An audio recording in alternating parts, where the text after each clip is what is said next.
Look up at the skyline of New York City, the Chrysler Building, the Empire State Building.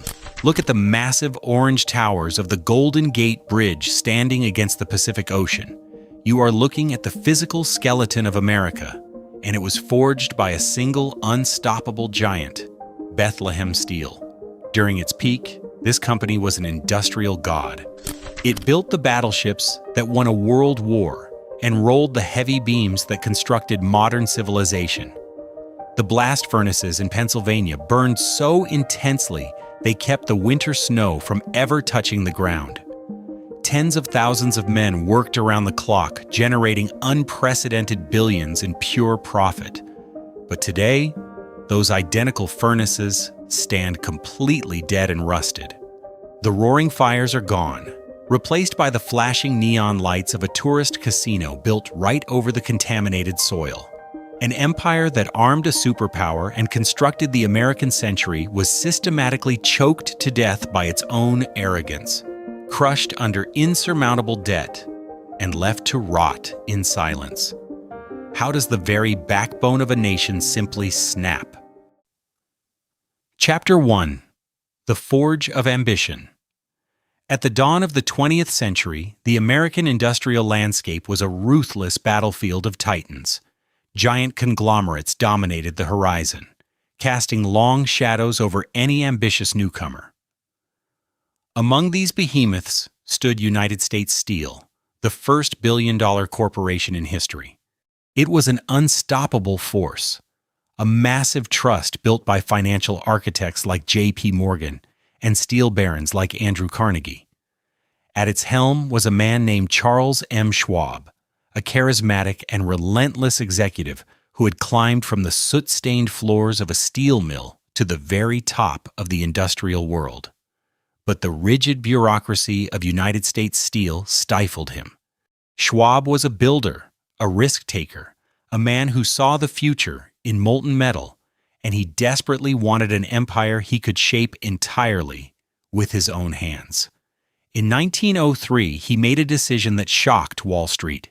He walked away from the presidency of the largest corporation on Earth. He sought a smaller, more agile operation, one where his aggressive vision would not be constrained by a cautious board of conservative bankers. His gaze fell upon a modest enterprise nestled in the Lehigh Valley of Pennsylvania. The Bethlehem Iron Company was a respectable but struggling operation. It primarily produced armor plate and heavy forgings for the United States Navy, relying heavily on government contracts. It completely lacked the scale and market dominance of his former employer. Yet, Schwab saw untapped potential in the roaring blast furnaces and the highly skilled local workforce. Through a series of complex financial maneuvers and personal guarantees, he acquired control of the facilities and reorganized them into the Bethlehem Steel Corporation in 1904. He faced immense pressure from the very beginning. The new company was heavily in debt, and the broader economic conditions of the era were highly volatile. Many in the financial elite predicted his swift and humiliating downfall, dismissing his departure from United States Steel as an act of sheer arrogance. To survive, Schwab knew he could not simply compete on the same terms as the established giants. They had more capital, more iron mines, and more political influence. He needed a disruptive innovation, a product that would completely redefine the construction industry and force the market to bend to his will. This absolute necessity led him to a revolutionary concept brought forward by an English inventor named Henry Gray. Gray had patented a new rolling mill capable of producing a single, massive piece of structural steel. It was the wide flange beam, commonly known today as the H-beam. Traditional I-beams of the era were built by laboriously riveting smaller steel plates together, a process that was incredibly slow, heavily expensive, and severely limited in structural strength. Gray's invention promised a beam that was lighter, remarkably strong, and cheaper to produce in mass quantities. However, the technology was entirely unproven on a commercial scale. Other steelmakers had laughed Gray out of their offices, completely unwilling to risk capital on an untested, highly theoretical machine. Schwab did not laugh. Looking at the blueprints, he saw the skeletal framework of tomorrow's cities. Acting on sheer instinct and iron willpower, Schwab bet the entire future of his new company on this single innovation.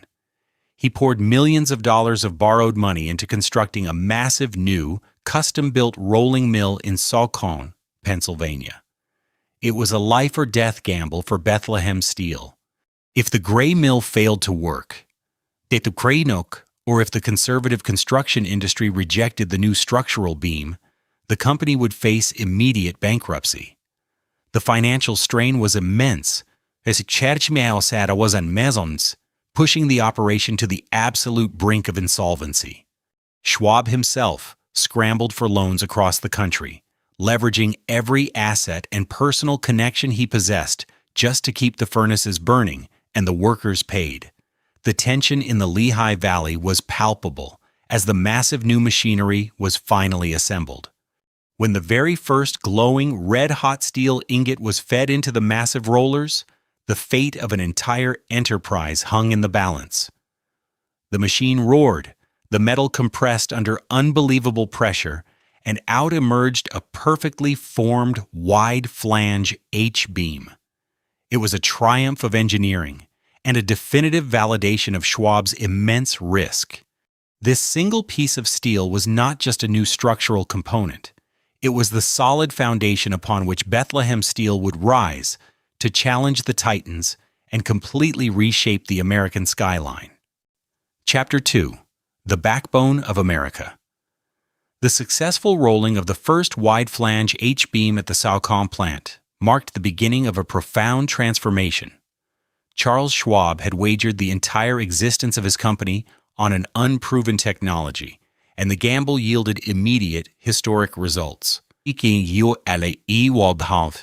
The construction industry, which had initially been highly skeptical of this new structural shape, quickly recognized its overwhelming superiority. The gray mill produced single, solid steel beams that were significantly lighter, required far less manual riveting, and offered an unprecedented load-bearing capacity. Almost overnight, the traditional methods of assembling heavy building frames became entirely obsolete.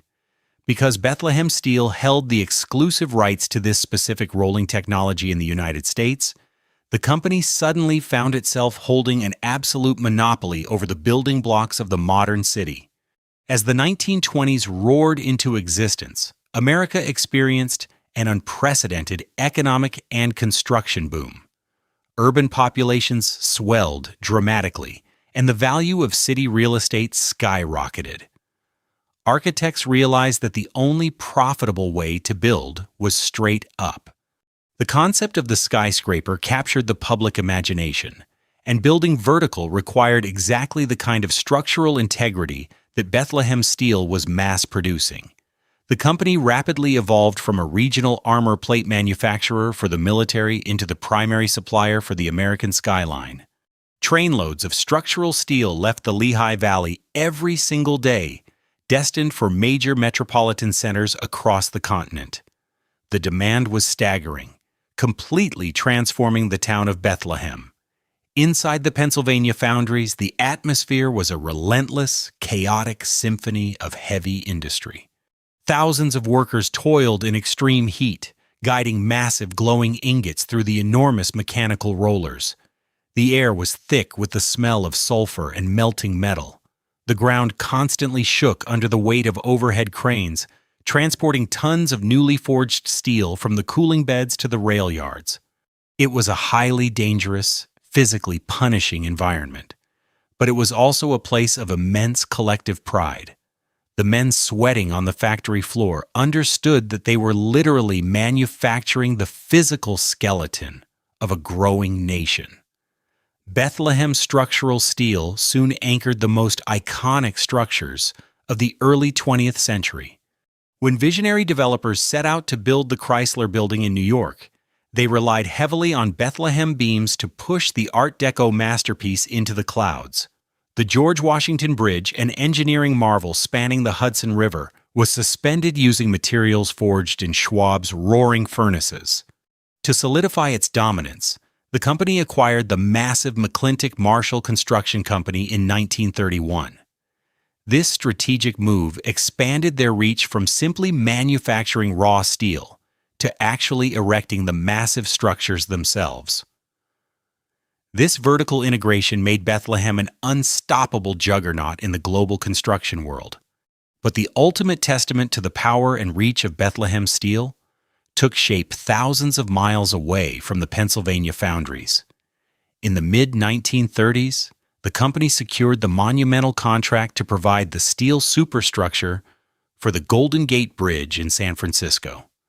This project presented unprecedented engineering and logistical challenges. The proposed bridge needed to withstand fierce ocean winds, highly corrosive saltwater fogs, and the ever-present threat of massive earthquakes. It required steel of exceptional quality and unimaginable proportions. Bethlehem eagerly accepted the challenge. The foundries worked continuously around the clock, rolling out thousands of tons of custom-engineered steel components. Because many of the beams and girders were far too massive for standard overland railway transport, the company loaded them directly onto massive ocean transport ships. These vessels navigated down the eastern seaboard, passed through the newly constructed Panama Canal, and sailed up the Pacific coast to reach San Francisco Bay. It was a logistical triumph that perfectly showcased the sheer scale of the company's operational capabilities. The defining moment of this era arrived when daring construction crews began lifting those massive international orange girders high into the sky above the Golden Gate Strait. As the two towering structures rose steadily above the crashing waves of the Pacific, they stood as undeniable proof of American industrial capability. When the final sections were securely riveted into place, connecting the shores of San Francisco and Marin County, Bethlehem Steel cemented its legacy. They were no longer just a company making metal. They were the undisputed architects of the American landscape, possessing a level of influence and market dominance that rivaled the greatest business empires in modern history. Chapter 3. The Arsenal of Democracy. The attack on Pearl Harbor in December 1941 fundamentally altered the trajectory of the United States and the purpose of Bethlehem Steel. The commercial skyscraper boom of the previous decades immediately ceased. The American government now required an unprecedented volume of steel to wage a global war across two oceans. Charles Schwab had passed away in 1939.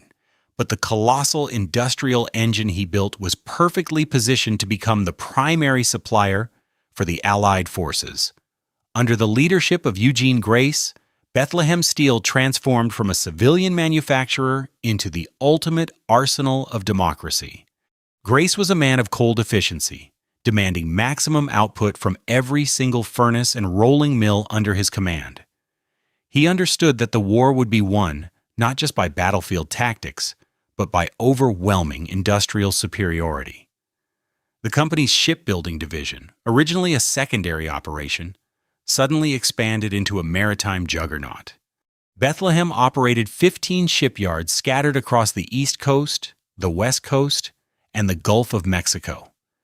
These facilities quickly became the beating heart of the American war effort. The demand for vessels was so immense that traditional shipbuilding methods were no longer sufficient. Bethlehem adopted modular construction techniques, prefabricating massive sections of ships in dry docks before assembling them with blinding speed. The output of these shipyards defied all logical expectations. By the height of the conflict, Bethlehem Steel was launching an average of one new warship every single day. This included a staggering array of vessels like aircraft carriers, destroyers, cruisers, and heavily armored battleships. Beyond combat ships, the company was the leading producer of Liberty ships. These were the vital cargo vessels that braved submarine-infested waters to deliver essential supplies, troops, and munitions to the European and Pacific theaters. A ship that previously took years to complete was now sliding down the slipway in a matter of weeks. Without this continuous maritime pipeline, the Allied war effort would have starved. Bethlehem workers knew that every weld had to be perfect, as a single structural flaw could mean a ship breaking apart in the freezing ocean swells. While the shipyards dominated the coastlines, the inland foundries in Pennsylvania, Maryland, and New York operated at maximum capacity to produce the raw materials of destruction. The company manufactured over a third of all the armor plate used by the United States Navy. Huge hydraulic presses forged heavy artillery shells, gun barrels, and tank components. The furnaces burned around the clock, casting an eternal red glow over the surrounding towns. The sheer volume of material produced was incomprehensible, pushing both the machinery and the workforce to their absolute physical limits. This unprecedented level of production required a massive influx of labor. As millions of American men were drafted into the armed forces, a critical shortage of industrial workers threatened to halt the assembly lines. To fill the void, Bethlehem Steel opened its gates to populations previously excluded from heavy industry. Thousands of women stepped onto the factory floors, trading domestic roles for welding torches, rivet guns, and steel-toed boots. They operated massive cranes, inspected artillery shells, and assembled intricate ship components. They faced grueling physical labor and extreme heat, yet they proved essential to meeting the relentless production quotas. African American workers also joined the ranks in record numbers, migrating from the South to find steady employment in the booming northern steel towns. The environment inside the plants was incredibly intense. The noise was deafening, featuring a constant barrage of hammering, grinding, and the roaring of blast furnaces. Safety regulations were often secondary to the desperate need for speed. Accidents were common, and the work was exhausting, but a profound sense of patriotic duty permeated the factories. Every worker understood that the steel they rolled directly contributed to the survival of soldiers overseas. By the time the war ended in 1945, Bethlehem Steel had produced over 1,000 ships and 73 million tons of steel for the Allied forces. It was a logistical miracle that permanently altered the outcome of the 20th century. The company emerged from the conflict not just as a highly successful business, but as a critical pillar of national security. They had armed a superpower and secured a level of industrial dominance that seemed absolutely invincible. Yet the seeds of future complacency were secretly taking root in the fertile soil of their wartime triumph. Chapter 4. The Golden Era and the Seeds of Hubris. The end of the Second World War left the global industrial landscape in absolute ruins. Across Europe and Asia, factories that once produced steel were reduced to rubble and ash. The United States stood completely untouched by the devastation, and Bethlehem Steel found itself positioned at the very summit of the global economy. As the 1950s dawned, a golden era of unprecedented prosperity enveloped the company. America was entering a massive post-war economic expansion, fueled by a surging middle class, suburban development, and the explosive growth of the automobile industry. Millions of returning soldiers needed cars, appliances, and homes.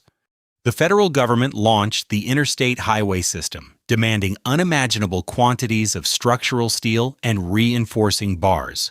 Bethlehem Steel was perfectly equipped to answer this call, pivoting seamlessly from wartime production back to peacetime manufacturing. The furnaces that had forged battleship armor now churned out the raw materials for consumer goods, highway bridges, and massive Detroit automobiles featuring heavy steel tail fins. The company practically held a monopoly on global steel production alongside its domestic rivals. Money flowed into the corporate coffers at a staggering rate, creating an atmosphere of absolute invincibility at the corporate headquarters in Pennsylvania. This immense wealth quickly birthed a culture of staggering corporate indulgence and deep-seated complacency. The leadership oversaw a period where Bethlehem executives became some of the highest-paid individuals in the entire world. The company established a lavish bonus system that rewarded top management with astronomical payouts, completely detached from long-term innovation or the actual structural health of the business. Executives enjoyed a lifestyle of private corporate aircraft, exclusive country club memberships, and expansive personal estates, all funded by the ceaseless labor of the steel mills. A colossal new corporate headquarters known as the Martin Tower was eventually planned and constructed, shaped ironically like a giant cross-section of the very H-beam that had built their empire. Inside the corporate offices, a rigid military-style hierarchy took hold. Bureaucracy flourished, and the daring, risk-taking spirit of the founder Charles Schwab was entirely replaced by an arrogant conservatism. The leadership operated under the unshakable belief that the post-war boom would last forever. They were deeply convinced that American steel was inherently superior, and that foreign competitors, still clearing away the wreckage of the war across the oceans, could never pose a genuine threat to their market dominance. Consequently, they focused almost exclusively on maximizing immediate profits and expanding their existing, outdated capacity rather than investing in fundamental technological research. Beneath the surface of this glittering corporate triumph, the seeds of future destruction were quietly being sown on the factory floors. The core problem lay deep within the fundamental methods of production. Bethlehem Steel relied almost exclusively on open hearth furnaces, a technology that had served them exceptionally well for decades, but was rapidly becoming entirely obsolete. In the shadows of the roaring Pennsylvania mills, a handful of forward-thinking engineers and metallurgists began to voice serious concerns. They pointed to a revolutionary new technology emerging in Europe called the basic oxygen furnace. This new method blasted pure oxygen into the molten iron, refining steel in a mere fraction of the time required by a traditional open hearth furnace. It drastically reduced energy costs, required less manual labor, and improved overall efficiency. Furthermore, the highly efficient concept of continuous casting was gaining immense traction internationally, completely eliminating the need to pour steel into massive, wasteful ingots before rolling. These younger engineers drafted detailed proposals urging management to overhaul their aging facilities and adopt these crucial innovations before it was too late.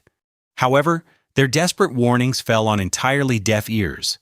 The executive board, blinded by record-breaking quarterly profits and massive personal bonuses, flatly rejected the costly proposals for retooling the mills.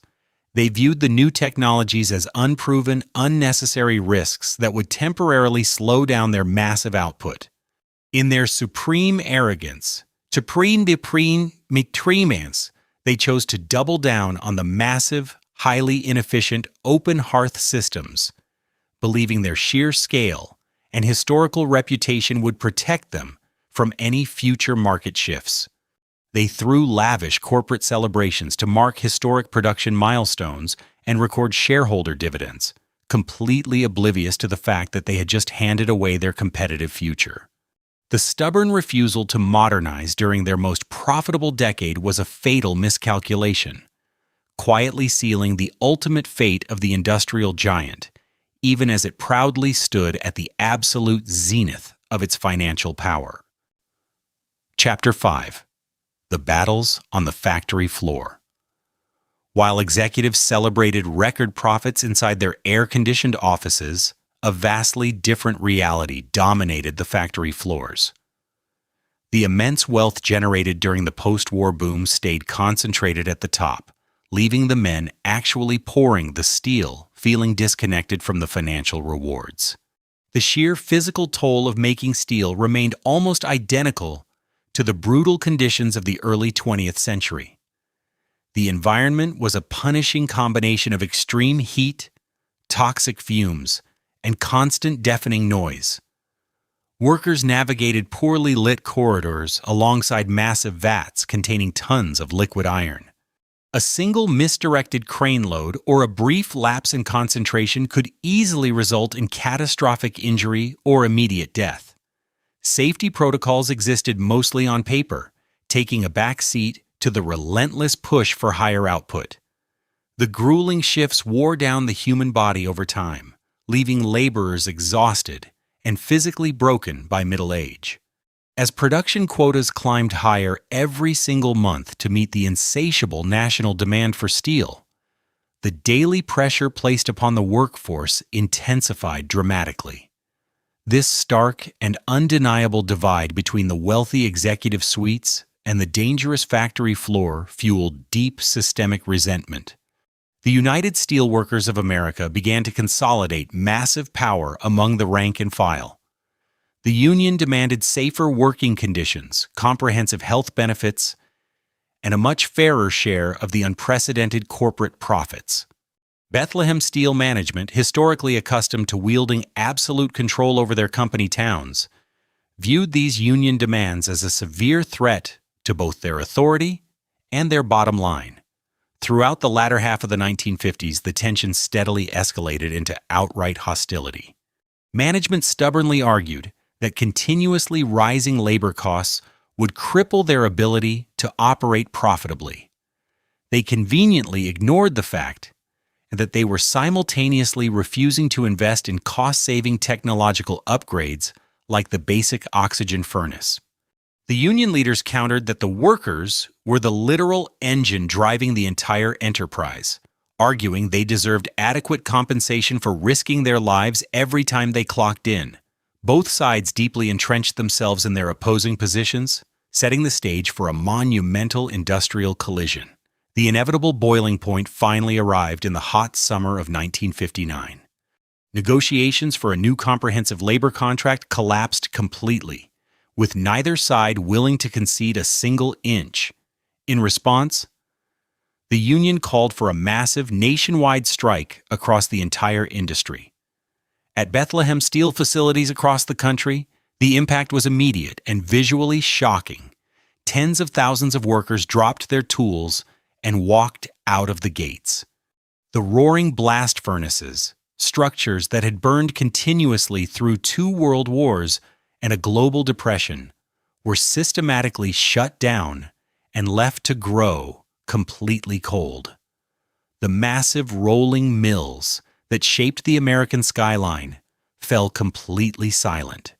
The strike dragged on for an agonizing 116 days, becoming the largest labor stoppage in the history of the United States. The towns that relied exclusively on the steel mills suffered severe and immediate economic hardship. Working families quickly depleted their life savings just to buy basic groceries and pay rent. Local businesses, from diners to hardware stores, lost their primary customer base overnight. On the corporate side, the financial bleeding was absolutely unprecedented. The company lost massive amounts of daily revenue and failed to fulfill critical construction contracts.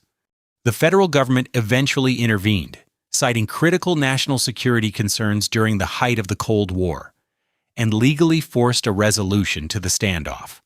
The workers secured significant wage increases and greatly enhanced pension benefits, allowing the union to claim a major historical victory. However, the true long-term cost of the strike was much deeper than the temporary financial losses. The standoff permanently shattered any remaining goodwill between the laborers and the executives. Management now viewed the unionized workforce as a hostile adversary rather than a partner in production. They became even more fiercely obsessed with cutting operational costs to offset the newly negotiated labor contracts. The workers remained deeply suspicious of all corporate motives, completely ready to walk off the job again at the slightest provocation. This highly toxic, adversarial relationship severely hindered overall productivity. Worse still, the prolonged shutdown forced desperate American manufacturers to look overseas for their steel supply. Just as foreign competitors were rebuilding with cheaper, superior technology, Bethlehem Steel found itself locked in a paralyzing internal war, carelessly handing their international rivals the exact opportunity they needed to invade the American market. Chapter 6: The Technological Blind Spot. While Bethlehem Steel was entirely consumed by bitter labor disputes and blinded by the massive profits of the post-war era, the global steel industry was quietly undergoing a fundamental revolution. The core of Bethlehem's immense production capability rested entirely on the open hearth furnace. This technology had served as the reliable workhorse of the American steel industry for more than half a century. It was a massive brick-lined structure where pig iron and scrap metal were slowly cooked into steel. The process was undeniably effective but inherently sluggish, often requiring up to 12 grueling hours to refine a single batch of metal.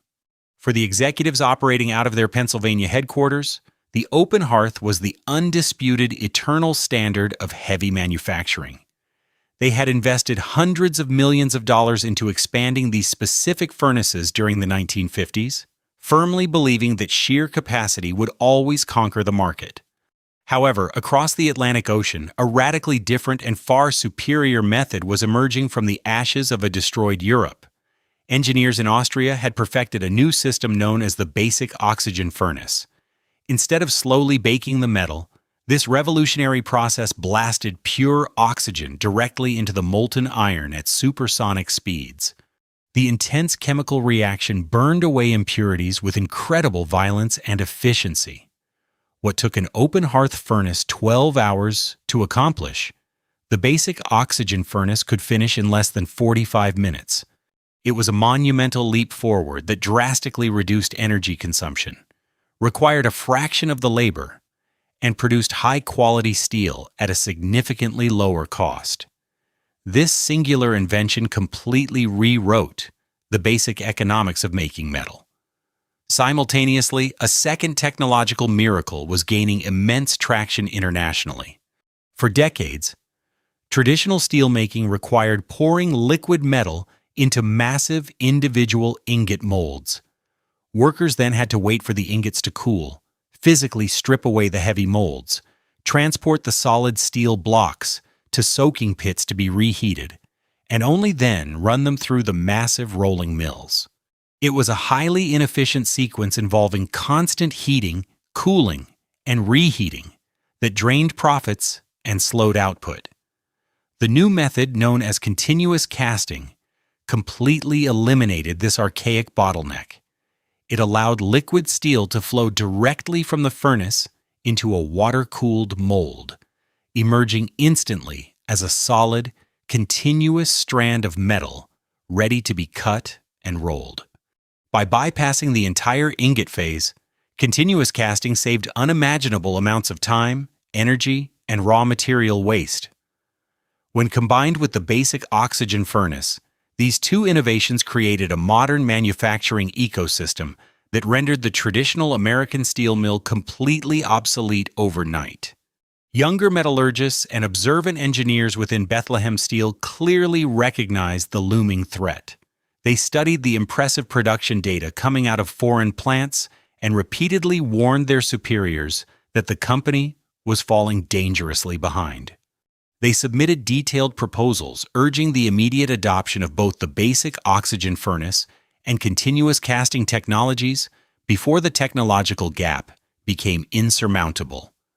The response from the executive board was a masterclass in institutional arrogance and fatal complacency.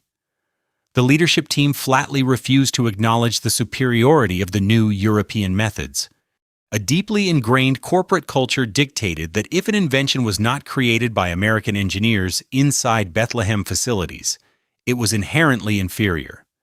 They rationalized their stubbornness by claiming the basic oxygen process was only suitable for lower-grade metals and could never meet the strict structural specifications required by American construction firms.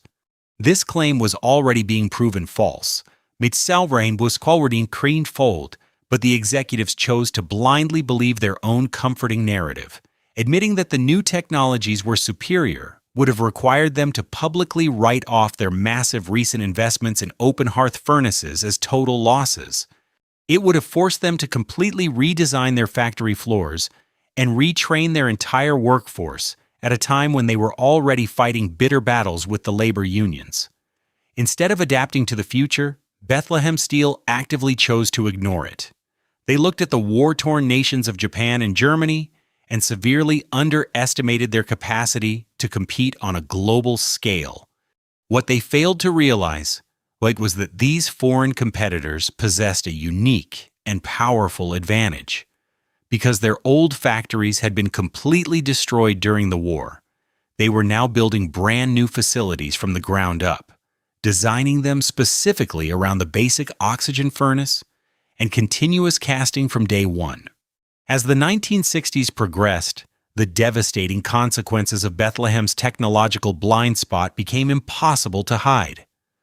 The company was trapped maintaining an incredibly expensive, agonizingly slow manufacturing process while their international rivals were efficiently churning out cheaper, higher-quality steel.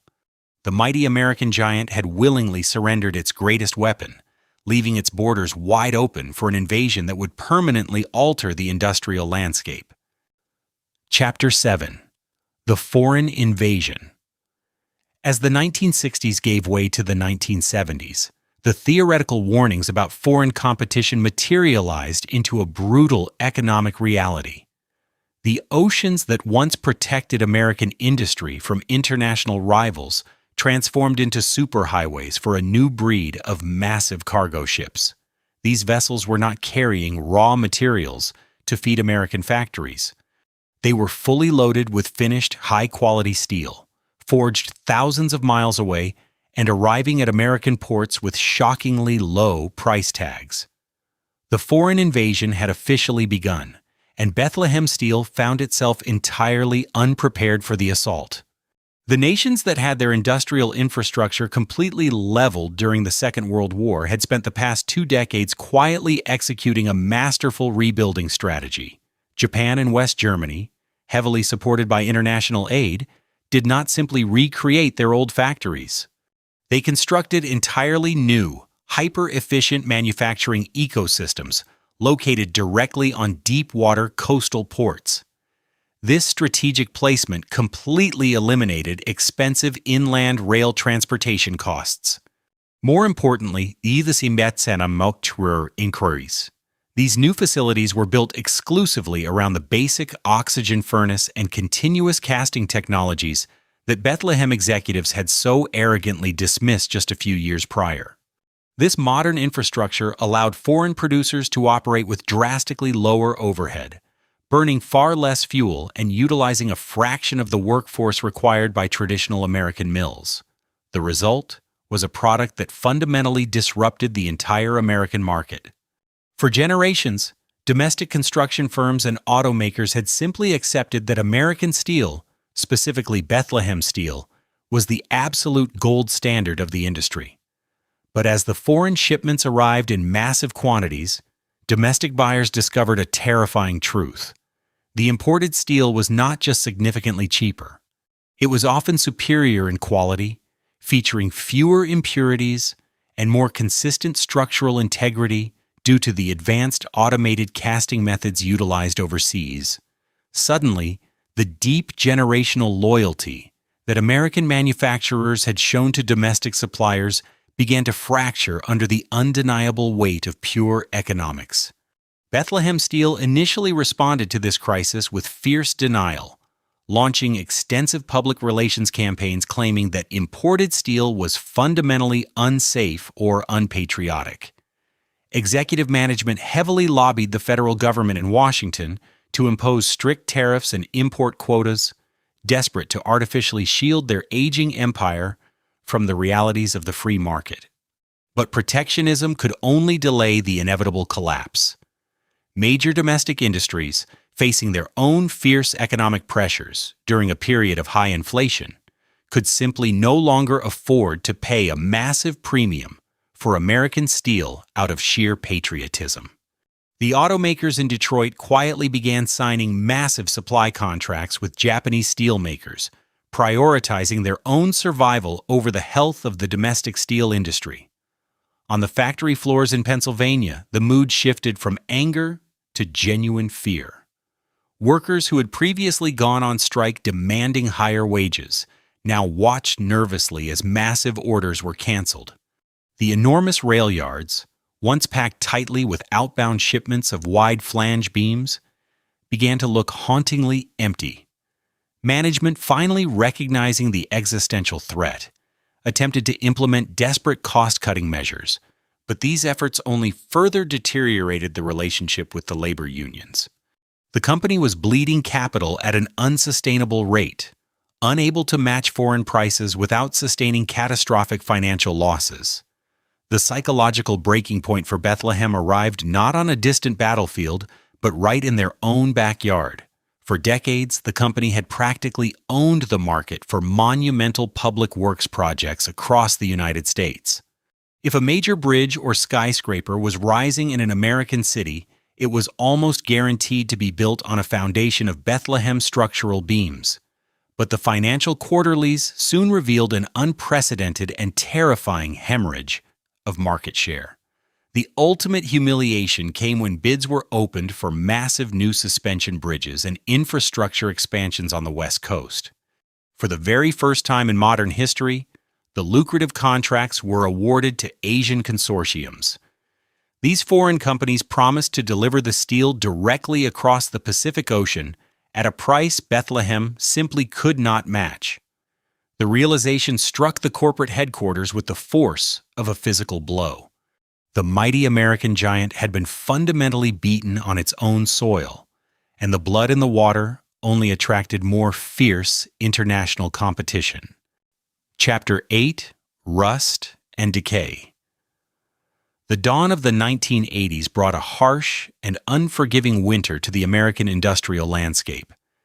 The economic recession, coupled with skyrocketing inflation and soaring interest rates, created a perfect storm that battered the already weakened Bethlehem Steel Corporation.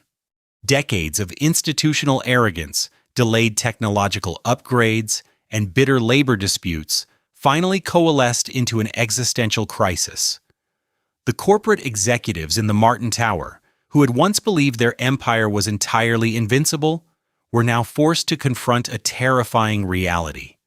They were bleeding cash at an unprecedented rate, and the massive scale of their operations, which had once been their greatest asset, was now an unbearable anchor dragging them towards the abyss. To save the core of the company, management initiated a desperate and brutal campaign of corporate restructuring. The strategy was simple but devastating. They had to drastically shrink the giant. Across the country, the sweeping layoffs began, striking the factory floors with the sudden violence of a scythe. In 1982 alone, Bethlehem Steel reported a staggering loss of over $1 billion, forcing the immediate termination of thousands of loyal employees. Men who had dedicated their entire adult lives to the roaring furnaces, whose fathers and grandfathers had built the very walls of the foundries, were handed pink slips and escorted out of the gates. The most traumatic blow fell upon the massive Lackawanna plant located just south of Buffalo, New York. Once a sprawling complex that employed tens of thousands and produced millions of tons of steel, it was unceremoniously marked for closure.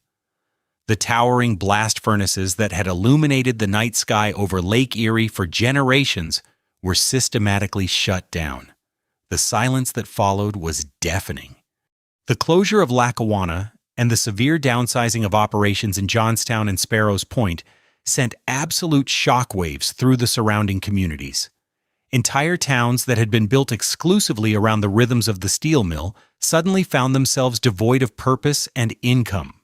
Main streets became lined with boarded-up storefronts, and local economies plummeted into deep depressions.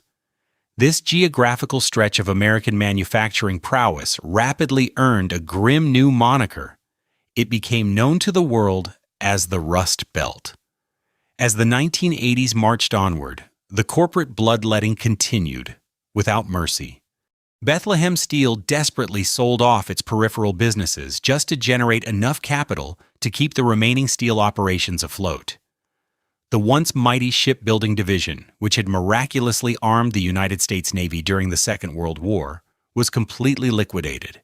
They sold off their railcar manufacturing plants, their coal mines, and their vast timber holdings. The company was literally cannibalizing its own historical legacy in a frantic bid for survival. Yet despite shedding thousands of jobs and selling off millions in assets, the financial bleeding refused to stop. The core problem was that the company carried a massive, invisible burden known as legacy costs. For every active worker on the factory floor, there were several retirees depending on the company for pension payments and comprehensive health care benefits. These contractual obligations, negotiated during the golden era of post-war prosperity, were legally binding. As the active workforce shrank dramatically, the financial weight of supporting the retired workforce grew exponentially heavier. It was an unsustainable mathematical equation that drained every available dollar, leaving absolutely nothing left to invest in modernizing the surviving mills. The physical manifestation of this corporate decay was both tragic and haunting.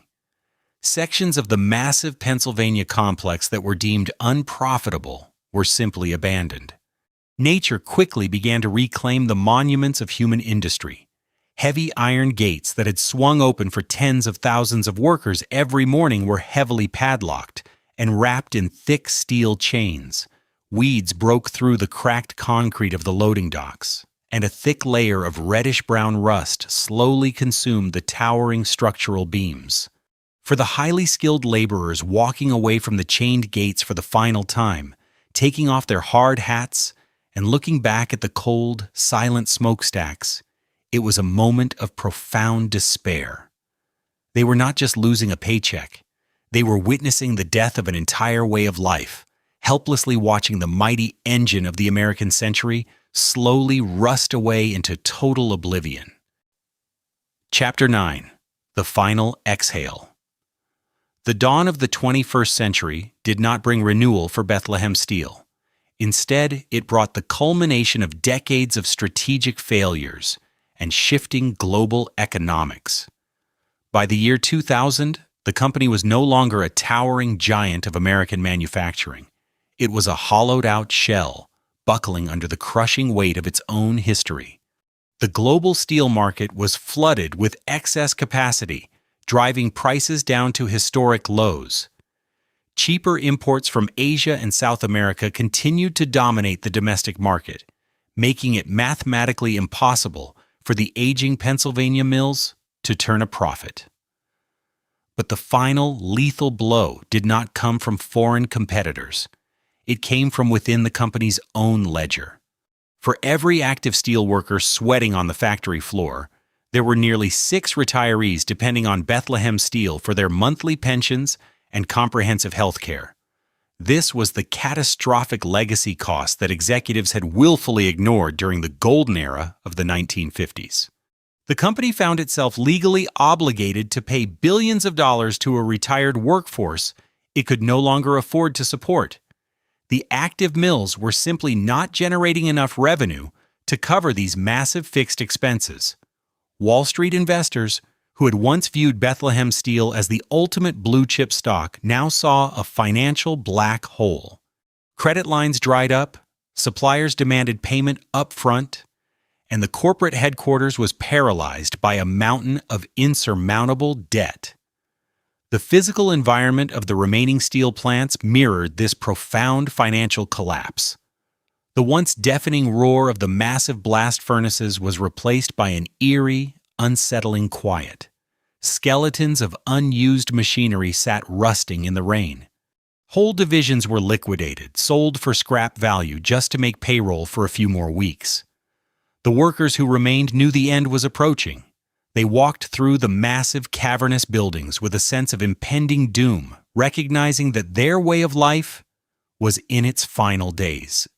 The company that had built the Golden Gate Bridge and armed the American military during the Second World War was now struggling merely to keep the lights on in its own executive offices. The inevitable conclusion finally arrived in the autumn of 2001. On a somber October morning, The executive board of Bethlehem Steel formally filed for Chapter 11 bankruptcy protection in a federal court. It was a stark, bureaucratic end to an industrial empire that had shaped the physical landscape of the United States. The announcement sent a deep wave of shock and grief through the Lehigh Valley and across the remaining company towns. The press conference announcing the filing was brief and devoid of any lingering pride. Executives outlined a desperate plan for restructuring, but everyone listening understood the true reality. Generations of families had tied their entire existence to the fate of the mill, and the sudden legal dissolution of the company left them facing an incredibly uncertain future. The bankruptcy proceedings were a brutal and highly complex dismantling of the corporation. The primary objective was no longer to make steel, but to untangle the massive web of debts, liabilities, and broken promises. The federal government was ultimately forced to step in and take over the drastically underfunded pension plans. This bailout secured a fraction of the retirement benefits for the thousands of former workers who had been left completely stranded, but it also cemented the failure of the corporate leadership. The remaining physical assets, including the massive real estate holdings and the few still functioning mills, were gradually sold off to various international conglomerates and rival domestic firms. The name Bethlehem Steel was effectively erased from the modern industrial registry. The most visceral symbol of this death occurred when the final operational blast furnace in Pennsylvania was permanently extinguished. For over a century, the fires of Bethlehem had burned continuously, lighting up the night sky and serving as a beacon of American industrial power. The intense heat of the furnaces had warmed the surrounding neighborhoods during brutal winters. When the last load of molten iron was finally poured and the fires were allowed to go completely cold, a profound darkness settled over the massive complex. The towering brick stacks stopped smoking, and the heavy machinery fell completely silent. It was the final exhale of a dying giant. This closure marked not just the end of a single corporation, but the definitive close of the era of massive, vertically integrated American steelmaking. The empire that had forged the backbone of a nation was officially gone, leaving behind only rusting monuments and a painful lesson about the absolute necessity of adaptation in a rapidly changing global economy. Chapter 10: Ruins and Rebirth. The physical remains of Bethlehem Steel cast a long, imposing shadow over the Lehigh Valley. When the fires were finally extinguished, the town was left with an 1,800-acre graveyard of heavy industry. The sheer scale of the abandoned complex was difficult to comprehend. 5 massive blast furnaces, towering 20 stories into the sky, stood completely silent. Miles of rusted pipes, overgrown rail yards, and cavernous warehouses sat empty, slowly surrendering to the elements. For years, the people of Bethlehem had to live in the shadow of this decaying giant, a constant visual reminder of the economic devastation that had swept through their community. It was a landscape defined by loss, rust, and the ghosts of a blue-collar empire. City planners and local developers faced an unprecedented challenge. The standard procedure for defunct industrial sites was total demolition, erasing the past, to clear the ground for generic retail or suburban housing. However, the sheer size and environmental complexity of the Bethlehem plant made a simple teardown financially impossible. The soil was heavily contaminated from a century of toxic runoff, and dismantling the massive steel structures required a budget the city simply did not possess. But beyond the financial hurdles, there was a deep emotional resistance to destroying the site. The blast furnaces were the very soul of the town. They represented the sweat, the danger, and the immense pride of the workers who had literally built the modern American skyline. Tearing them down felt like an act of profound disrespect to generations of laborers. A daring and highly unconventional plan began to take shape. Instead of erasing the ruins, the city chose to embrace them. The site was designated as the largest brownfield redevelopment project in the United States. The most iconic structures, specifically the 5 towering blast furnaces along the Lehigh River, were saved from the wrecking ball. They were stabilized, cleaned, and preserved as a colossal public monument to the American industrial age. Around the base of these oxidized iron giants, a new kind of economy began to emerge from the contaminated soil. The transformation was striking. The area directly beneath the blast furnaces was repurposed into a massive cultural and entertainment campus known as steel stacks. Where men once melted iron ore in brutal heat, musicians now performed on an outdoor stage, and crowds gathered for art festivals. The former corporate offices and smaller foundries were converted into public broadcasting studios, tech incubators, and modern living spaces. The most dramatic shift in the landscape came with the construction of a massive casino resort. The casino brought an influx of tourist dollars, new jobs, and neon lights to the formerly dark and desolate industrial park. Today, the contrast at the site is both jarring and deeply poetic. The bright, flashing lights of the modern casino sit in the immediate shadow of the dark, rusting blast furnaces. The catwalks where foremen once barked orders are now illuminated with colorful LED displays, serving as an elevated walkway for tourists and history enthusiasts. It is a surreal juxtaposition of the old American economy of physical production and the new economy of entertainment and services. The story of Bethlehem Steel is far more than a simple business failure. It is a stark historical ballot document detailing the life cycle of American industrial supremacy. It reveals the immense power of bold vision and calculated risk, as demonstrated by Charles Schwab when he gambled everything on the new structural beam. It highlights the unmatched production capability of a mobilized workforce during the Second World War. Yet it also serves as a permanent warning about the dangers of corporate hubris, the fatal consequences of ignoring technological innovation, and the devastating human cost of economic transitions. The men and women who worked the floors of Bethlehem Steel forged the literal backbone of the 20th century. They built the bridges that connected coastlines and the skyscrapers that defined ambition. While the corporate entity collapsed under the weight of debt, labor disputes, and foreign competition, the physical legacy of their labor remains scattered across the globe. And in the heart of Pennsylvania, the towering, silent furnaces stand as an undeniable testament to a bygone era, quietly reminding all who visit that no empire is truly invincible, and even the hardest steel is eventually subjected to the relentless test of time.